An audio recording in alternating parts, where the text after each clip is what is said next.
Back on this Sunday morning, take a look at your screen right now. Again, 4 of the 9 seats are up on City Council. You see when the primary election is, the 29th, general election, the 7th.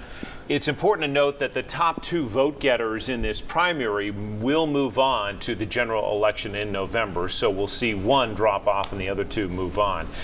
Billy, your take on our conversation and really the big challenge for these candidates ahead. Right. There's a whole discussion about issues, and we had a good one. But I think this election, more than any in a long time, is going to be about turnout.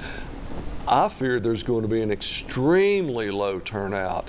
And it's going to be a matter of who can get their supporters to the polls. John, you were looking at the numbers just to underline what Billy's saying. Well, yeah, it could be bad, it could be okay. I think it's probably going to be somewhere between those two. We were talking about 2015. I think that's when Madeline was running against Jack Knoxville, and that was kind of the mayor's race, was kind of the marquee race. And she just crunched that candidate, and there were a total of 3,700 people that turned out for that primary. The drop-off may be November more than August. So, Susan, if you're advising these candidates, what do you tell them?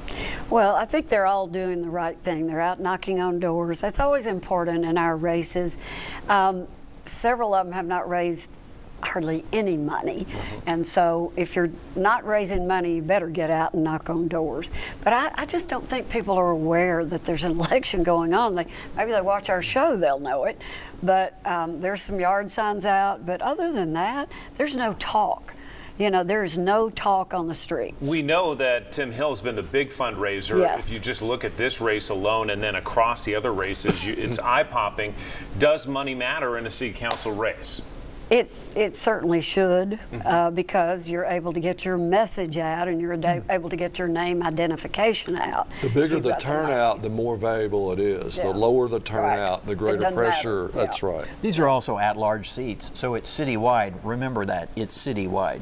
Yeah, it's just a matter of getting your voters to the poll. And if you're talking about a low turnout, 4,000 or 5,000, surely we can get 2,000 people, to vote for you. Susan, John, Billy, thanks for the conversation. See you next week on Inside Tennessee.